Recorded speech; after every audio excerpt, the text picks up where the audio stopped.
Your cup is full. Your cup is full. This is Martin. This is Martin. Martin, your cup is full. Anybody wey chop person wife, whether na by cook or by crook, they must surely chop your wife. True Dreams with Lady T. Hi everyone, welcome back to this YouTube channel. True Dreams with Lady T. Is your sister, your friend, is your girl. If this is your first time, you just did get post for YouTube, or you see this channel for the first time, please consider to hit that red button, click on the notification bell so you will know anytime I post video. Yeah, thank you so much for coming around again, and God bless you. So this story, we want to talk about Mr. Mattis Onyin, the Nigeria embassy man for Berlin, Germany. Wetin happen to am after the scandal, after the matter when be say e go jogodo person wife for hotel. Wetin come happen later? If you guys can remember, me I talk and say anything wey really happen, I will always come here come tell you. I also talk and say Yusuf Twaga, the ambassador to Germany, don talk and say they wan shook their eye well put for this matter and their leg to investigate to see wetin really happen and who dey lie and who dey talk truth for the matter. So finally they don really find out everything about the matter. The investigation e don finish, and wetin they come find out na I carry come here come talk now. But before I go talk am, I wan briefly narrate small tori how e take start for people wey e no watch the one wey I first do, wey be say they'll just see this one so that they go understand where this matter for start. The matter start like this. One woman e go Nigeria embassy for Germany, Berlin. She wan go renew her passport. So when she reach there, they can't tell her say her resident address is not correct. They can't direct her to Mr. Mattis. When she can't reach where Mr. Mattis dey, Mr. Mattis can't still repeat, can't tell her say her resident address is not correct, that make she dey go, they no go fit renew her Nigeria passport for her. So as she dey go, she dey on her way when Mr. Mattis call her. How Mr. Mattis take get her number? They say if you reach Nigeria embassy for Germany there, you go fit phone, you go write your phone number and your name and everything. Now for there, now Mr. Mattis take get the number. He can't call her say, oh yeah madam, come, I go help you to renew your passport, but come meet me for so place. So the lady come finally go meet Mr. Mattis for where he say me come meet am. So Mr. Mattis come tell this lady say, as he come be now, your address is not correct, I will help you, but wetin go happen be say you will use what you have to get what you want. Then the woman come tell Mr. Mattis say, this word when you talk so, me I be married woman, e no good maybe say I can't shook leg put for her side. Then Mr. Mattis come tell her say, you know me go still do no matter what. So the woman can't look up, he can't look down. She can't agree for Mr. Mattis. He can't give Mr. Mattis a apple, make it chop like that. She forget say she dey husband house. You know say document matter, e dey hard well for Europe. Maybe this woman dey tight corner wey be say she dey lose her document because of passport. So she feel say she not get any option. Now she give Mr. Mattis the apple chop like that. And when she reach house, she not tell her husband wetin happen. She say fear not let her tell her husband where she sleep. So he not say Mr. Mattis can't call this woman again. He can't tell her say the passport is already, make she can't collect her, and this time around make he come meet her for one place, and the place can be hotel.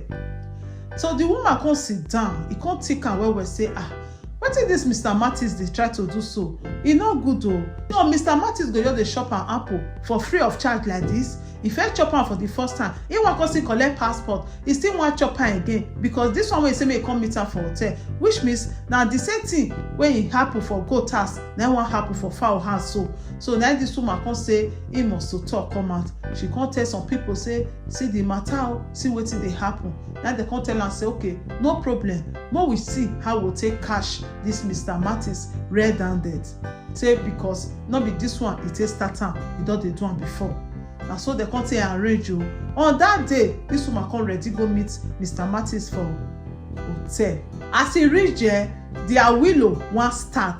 Mr. Mattis don already take off everything. Mr. Martins walking stick, he don stand kokoroko kakaraka. He come say make the woman come because he want chop. As he just say make he just dive enter inside, now he hear knock for door. Ko. Mr. Martins open the door. Your cup is full. Your cup is full. This is Martin. This is Martin. Martin, your cup is full. Do you want me to call police? Move this, Martin. No. Move this. Your cup is full, Martin. Your cup is full. No. Okay, I told you your cup is full. Your time is number. Your time is number. You are raping our girls. Your cup is number. You rejected this girl to enter inside embassy. You tell her how to enter inside embassy. Your cup is full. What do I do to her?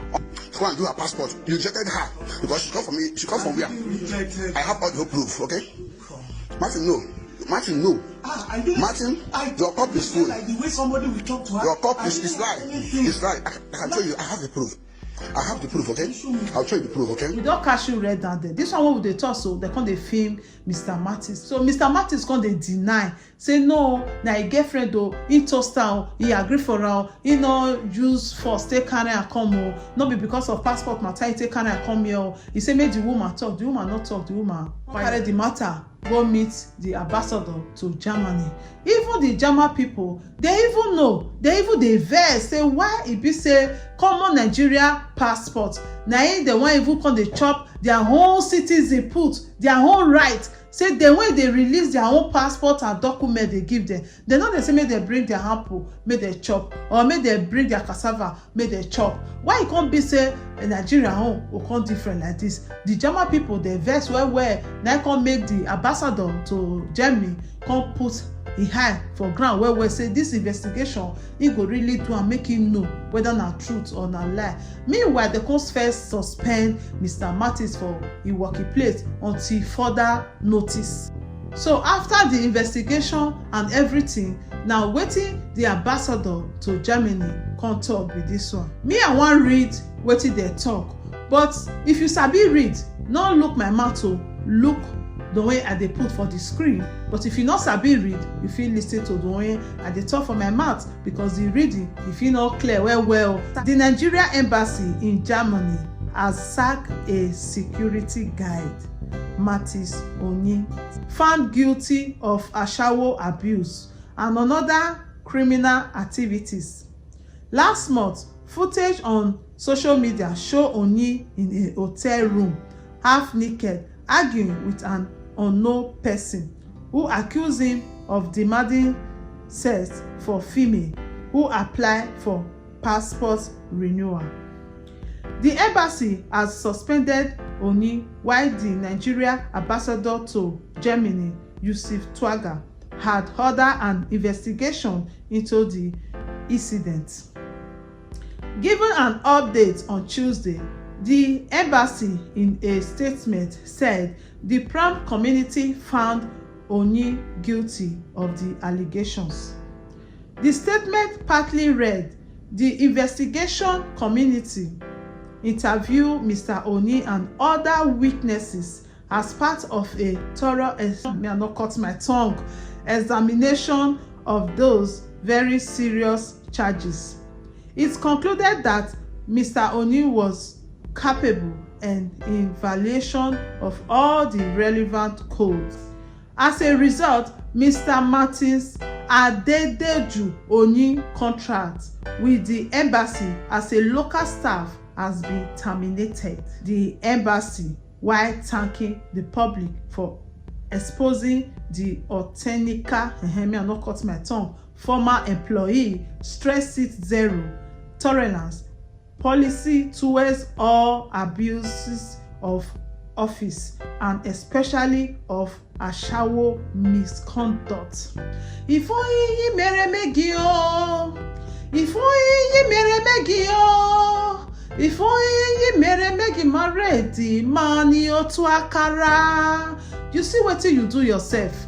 You see, at that time, I felt make the video not too tough because I was not sure, because they say set up, some say na this, some say na that. But now they don't investigate and they don't say and say na truth. Say this man is he don't they do crime before. You see, every day for the thief, one day for the owner. One day monkey go market, go come back. That's why person will be say he they do. One day the cup go full. How can a person when they work for office one jogodo a married woman because of say he can't renew passport, your own citizenship passport? Now the one can't jogodo chop your ample when be say now only your husband that's supposed to the chop am. And this woman even tell this Marty say she be married woman. Marty say no problem, say you scratch my back, I scratch your back. If you know you can help this woman with this passport, why you not just help her? Because you do what you do, then you help her, which means now what you fulfill too, but you just want go that place. Let me tell you one thing, my brother. Anybody will chop person wife, whether not by cook or by crook, they must surely chop your wife. They must chop your wife. Whether the woman na decent woman, lie you, that one na karma, it must surely come to pass. Either the woman he use willingly take give them, or they use forcefully take collect her for her hands. So as you don't chop person wife because of passport, remember, any woman you marry, somebody must chop. The wife, now the law, now be that one. Nature, not the lie. And now nobody will give you work again. And now Germany, now you kukuma day. The Oyibo people, the German people, they don't already know all these things. They see what happen. You think say they go give you work? I been in Nigeria, you want to go say they go give you work? You see what you cost yourself? This your walking stick. Try to dey tire one place. And what if you can pay me back? You get wife. You get wife. See the name, the way you take spoil your wife name now. You put disgrace for your wife body. How that woman go feel now? You get wife when you say at any time you tell her say bring am, he go give you. You call her in the morning, he go give you. You call her in the afternoon, he go give you. You call her in the night, he go give you. Now she go even dey use and dey pursue you, they go. You say no, say na another person own, now enter your eye. If eye too open, dirty, e go enter. The money one that they collect for that Nigeria embassy.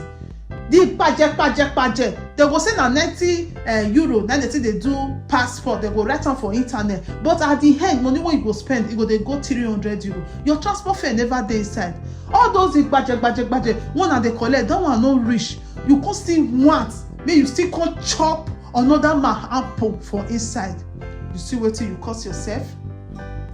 This one a big lesson to other people wey dey office. When be so una like to dey use una work for granted, una like to dey use una work take dey maltreat other people. This one a very big lesson to una. I wish they fit deal with all these people when they do all those kind of things if for better.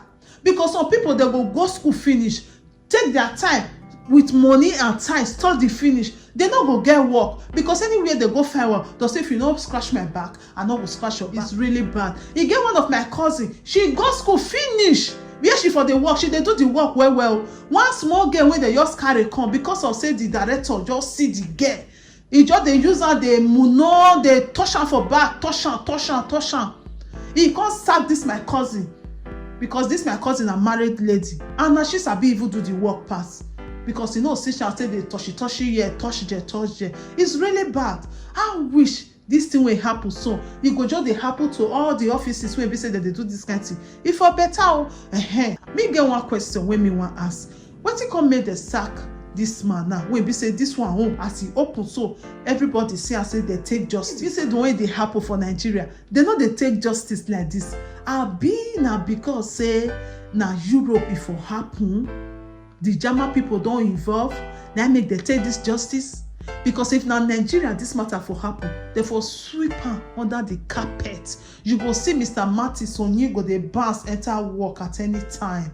Nobody go ask her anything. So now because of saying that Europe now this thing for happen, now make they take this justice like this. Mona answer this question for me, my lovely people. I'm gonna share this video, make it reach everybody hands.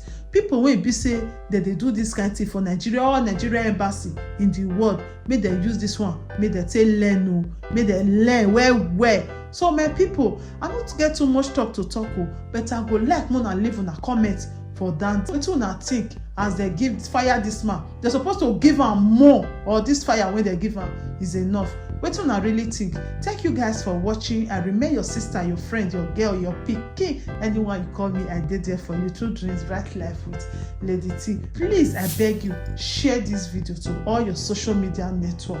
We are not just here to talk.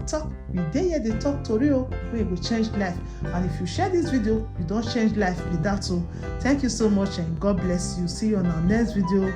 Ciao. If there is anything that is bothering you, my friend, please say it so others will learn. Bring it to True Dreams with Lady T, and God will be your strength. Bring it to True Dreams.